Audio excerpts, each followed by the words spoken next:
Hello guys, welcome back to another video. तो आज हम लोग जो सीखने वाले हैं मैथ्स का एक बहुत ही मस्त टॉपिक है जो कि है इमेजिनरी नंबर्स।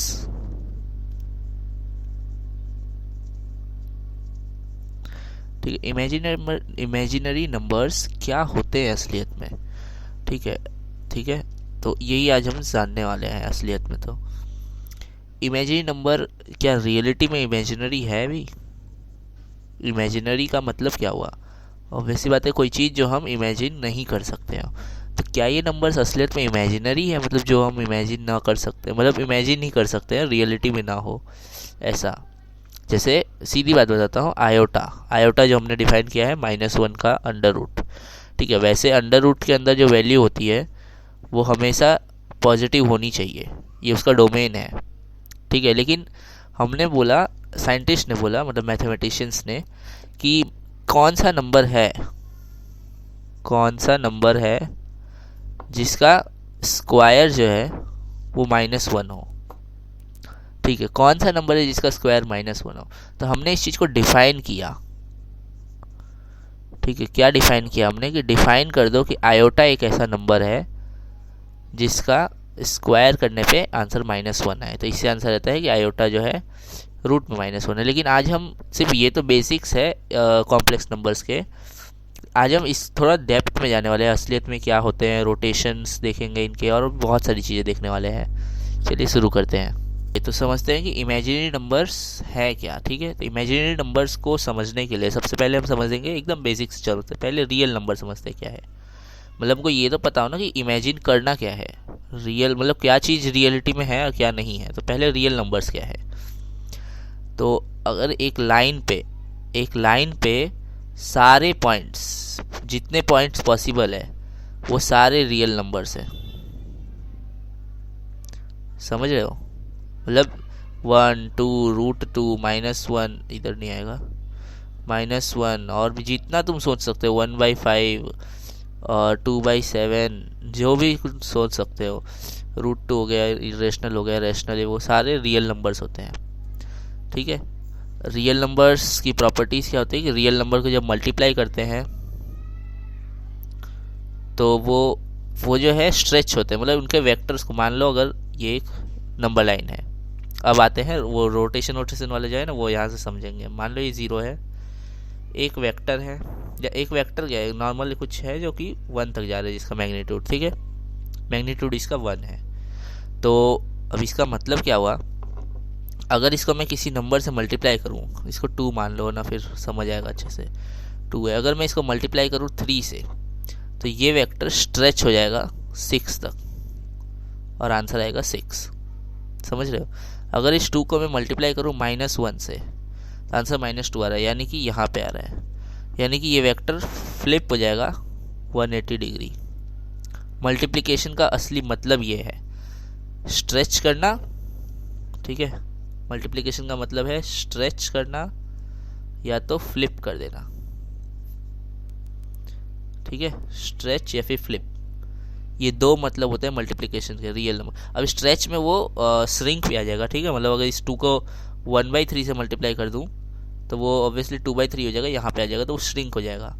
मतलब स्ट्रेच में दोनों आ गया, खींचना और कम करना दोनों आ गया स्ट्रेच में। ठीक है, ये हो गया रियल नंबर्स का लॉजिक। अब समझते हैं इमेजिनरी नंबर्स को। तुम सोचो कि मैं बार बार नौटंकी कर रहा हूँ, बार बार बता नहीं रहा, लेकिन देखो समझने के लिए चाहिए ये सब। मैं डायरेक्ट रोटेशन बता दूंगा तो नहीं समझ आएगा। तो अब समझते हैं इमेजिनरी नंबर यानी कि कॉम्प्लेक्स नंबर्स।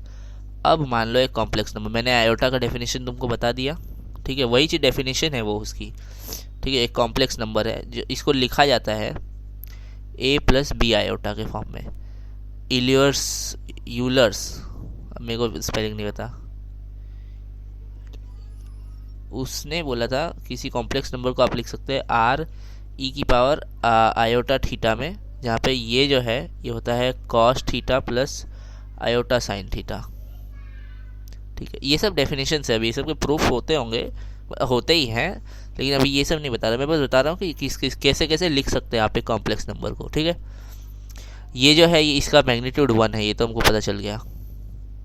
ठीक है, अब नहीं यकीन है तो कर लीजिए, cos² + sin² 1 हो गया। ठीक है, तो ये दो फॉर्म में हम कॉम्प्लेक्स नंबर्स को लिख सकते हैं। ठीक है, अब देखो मान लो ये रियल नंबर्स का एक्सिस है, इस पे सारे रियल नंबर हैं। ठीक है, अब अगर मैं एक वाई एक्सिस या एक्स एक्सिस था, अगर मैं एक वाई एक्सिस ऐसे खींच दूं जिस पे इमेजिनरी नंबर्स हो, इमेजिनरी नंबर्स हो, तो क्या होगा कि अगर मान लो ये रहा 1, ठीक है, अब मैं इसको अगले पेज पे, हाँ देखो ये था, अब मान लो ये रहा 1। ठीक है, अब इस 1 को अगर मैं आयोटा से मल्टीप्लाई करूं तो आंसर आएगा आयोटा, जो कि एक इमेजिनरी नंबर है। ये एक रियल नंबर था, ये एक इमेजिनरी नंबर है। ठीक है, तो ये 1 कुछ यहाँ पे आ जाएगा आयोटा। फिर अगर इस आयोटा को मैं वापस एक आयोटा से मल्टीप्लाई कर दूं तो ये हो जाएगा आयोटा स्क्वायर, यानी कि -1, यानी कि यहाँ पहुँच गया। ये देखो क्या हो रहा है, ये रोटेट हो गया। ये एक बार आयोटा से मल्टीप्लाई किया 90 डिग्री घूम गया, एक और बार आयोटा से मल्टीप्लाई किया, ये एक और बार 90 डिग्री घूम गया। मैं अगर इस आयोटा स्क्वायर को एक और बार आयोटा से मल्टीप्लाई कर दूं तो ये वापस माइनस आयोटा आएगा, यानी कि यहाँ पे आएगा माइनस आयोटा, एक और बार 90 डिग्री घूम गया। अगर इस माइनस आयोटा को मैं एक और आयोटा से मल्टीप्लाई कर दूँ तो आएगा -1 का minus, that is 1, that is एक सर्कल कंप्लीट करके वापस ही 1 पे आ गया। ये है रोटेशन ऑफ, रोटेशन से इससे पता चल गया, यानी कि जो हमारे रियल नंबर्स है वो वैसे तो रियल है, हम उनको इमेजिन कर सकते हैं, सब कुछ है, लेकिन उनसे हमको ज़्यादा कुछ फ़ायदा नहीं मिलता। जो फ़ायदा है वो नहीं मिलता। कॉम्प्लेक्स नंबर्स भले वो इमेजिनरी है, हम लोग ने सोचा ये फालतू है, इमेजिन करना है खाली, कुछ नहीं होता, लेकिन इससे पता चला ये लोग रोटेशन भी दे रहे हैं। मैं आपको बताऊंगा ये स्ट्रेचिंग भी देते हैं। ठीक है, ये एक साथ स्पिन मतलब कोई भी तरीके का स्पिन, ऐसे ऐसे ऐसे, मतलब कुछ, ये सारे कुछ दे पा रहे हैं कॉम्प्लेक्स नंबर्स। और इसी वजह से हमारा मैथमेटिक्स आसान हो रहा है फिज़िक्स में, मतलब फिज़िक्स में जो मैथमेटिक्स लगता है वो आसान हो रहा है। कि अगर हमको किसी क्वांटम मैकेनिक्स में अगर हमको किसी इलेक्ट्रॉन का पाथ ऐसे ऐसे करना है तो हम कॉम्प्लेक्स नंबर में उसको बता सकते हैं, साइन वेव कॉस वेव की तरीके से बता सकते हैं। ये फ़ायदा हुआ इमेजिनरी नंबर्स का। ठीक है, तो अभी आपने देखा कि कॉम्प्लेक्स को अगर मल्टीप्लाई कर रहे हैं किसी रियल से, मतलब उल्टा है, रियल को मल्टीप्लाई कर रहे हैं किसी कॉम्प्लेक्स से, तो हमें दिख रहा है कि रोटेशन ऑफ वेक्टर हो रहा है, रोटेशन आ रही है, समझिए। 1 जो है, 1 वाला जो वेक्टर है वो रोटेट होकर 90 डिग्री पे आया, फिर रोटेट होकर -1 गया, फिर रोटेट होकर इधर आया, फिर रोटेट होकर सर्कल आ गया। ये रोटेशन मिल रहा है हमको सर्कुलर से। अगर मैं इस कॉम्प्लेक्स को किसी कॉम्प्लेक्स से मल्टीप्लाई कर दूं, ठीक है, किसी, ये रियल नंबर का रोटेशन हो रहा है, कॉम्प्लेक्स का नहीं, ठीक है ना। कॉम्प्लेक्स वेक्टर कुछ यहाँ पे होगा, उसका रोटेशन नहीं हो रहा है, रियल नंबर का रोटेशन हो रहा है।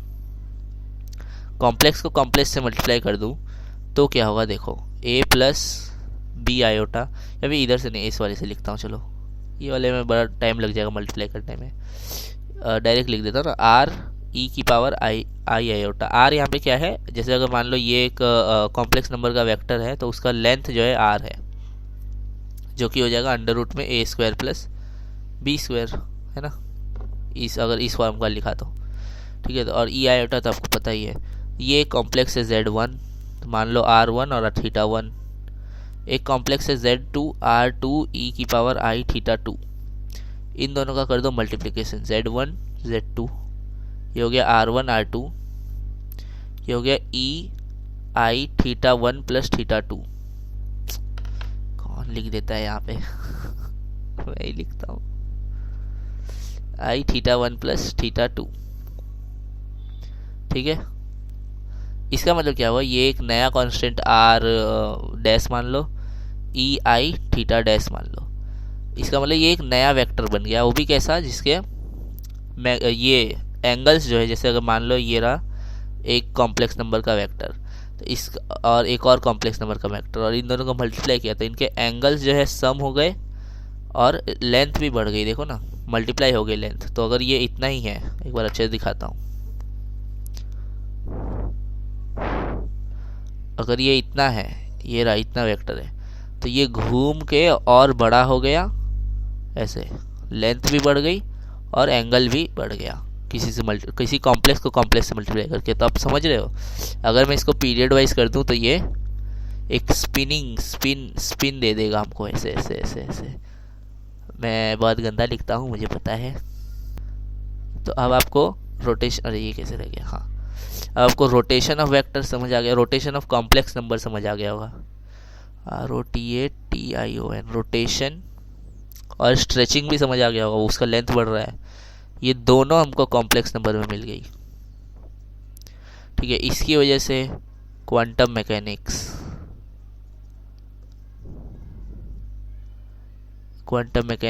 Fourth dimension. कैसे फोर्थ डायमेंशन कैसे समझाऊं? देखो,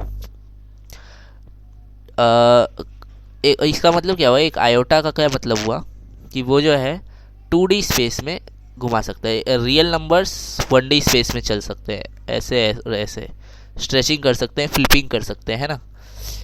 आयोटा जब आया, कॉम्प्लेक्स नंबर, एक कॉम्प्लेक्स नंबर आया, तो वो 2D स्पेस में कोई भी सर्कुलर मूवमेंट या फिर रोटेशन को समझा सकता है, आयोटा।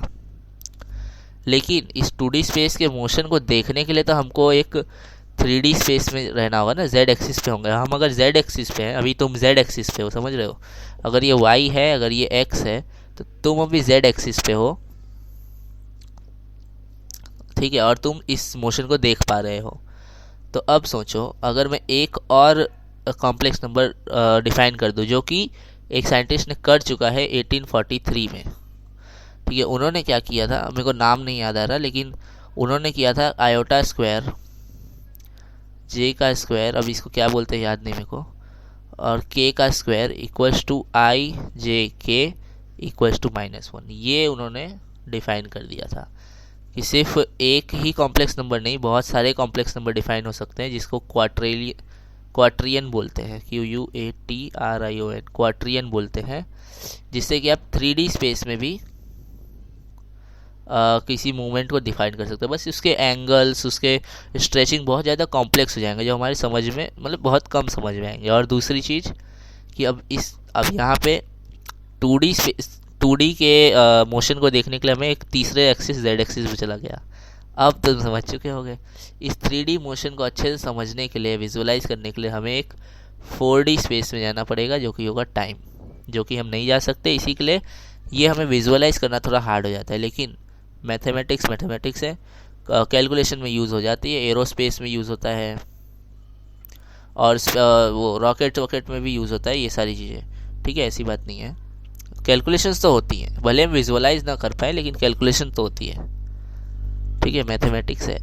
जो इमेजिनरी नंबर्स पे हमने आज क्या क्या सीख लिया, देखो, इमेजिनरी नंबर्स का मैंने रोटेशन बता दिया तुमको, मैंने उनका स्ट्रेचिंग बताया, उनके यूजेस बताए, कहाँ कहाँ यूज़ होते हैं, है ना, वो क्वांटम मैकेनिक्स, एरोस्पेस, और भी बहुत सारी जगह यूज़ होता है, ठीक है। और क्या बोलते हैं सिर्फ एक क्वांटम नंबर आयोटा नहीं, बल्कि और भी बहुत सारे क्वांटम नंबर, क्वाट्रियन सिस्टम जो है, I square, J square, K square, IJK equals to -1, ये। और सिर्फ यहीं तक नहीं रुका गया, क्योंकि मैथ्स एक एन डायमेंशनल सब्जेक्ट है, ठीक है। मैथ्स में डायमेंशंस लिमिटेड नहीं है, मैथ्स में इनफाइनाइट डायमेंशन भी पॉसिबल है हमारे लिए। तो इसी के लिए और भी बहुत सारे सिस्टम होते हैं। ये क्वाट्रियन था, जैसे इसके कोऑर्डिनेट जो लिखने होंगे वो लिखेंगे, इसके जो क्या बोलते हैं कॉम्प्लेक्स नंबर लिखना होगा वो होगा AB iota plus CJ plus DK। तो इसका जो वो होगा कोऑर्डिनेट होगा, वो A, B, C, D होगा, 4 डायमेंशन में चाहिए होगा हमको, ठीक है। जो n डायमेंशनल है तो उसमें और भी आ जाता है, ऑक्टेयन सिस्टम आ जाता है, ऑक्टेयन सिस्टम, और होता है स्पेलिंग कुछ भी होता होगा, और भी बहुत सारे सिस्टम्स आते हैं। तो मतलब हमारे लिए तो n डायमेंशन पॉसिबल है। तो इमेजिनरी नंबर सिर्फ इमेजिनरी है या फिर हम इसको समझ नहीं सकते, फेक है, ये तो गलत है। इमेजिनरी नंबर कुछ तो मिस्ट्री है, कुछ तो मैजिक है मैथ्स का, समझ रहे हो। मतलब इससे 4 डायमेंशन प्रूव हुआ, n डायमेंशन हम बता सकते हैं, रोटेशन चल रहा है, कितने सारे मोशन समझ आ जाएंगे, फिजिक्स के फार्मूला, ये बहुत कुछ समझ आ जाएगा, स्पेशल थियरी रिलेटिविटी में काम आता है। तो इमेजिनरी नंबर इमेजिनरी तो नहीं है ना, या फिर वो अगर वो इमेजिनरी है तो कुछ ज़्यादा ही इमेजिनरी है। कुछ ज़्यादा ही पावरफुल नंबर्स हैं। चलिए आज के लिए इतना ही, बाय। बहुत लंबी वीडियो हो चुकी है। Bye bye.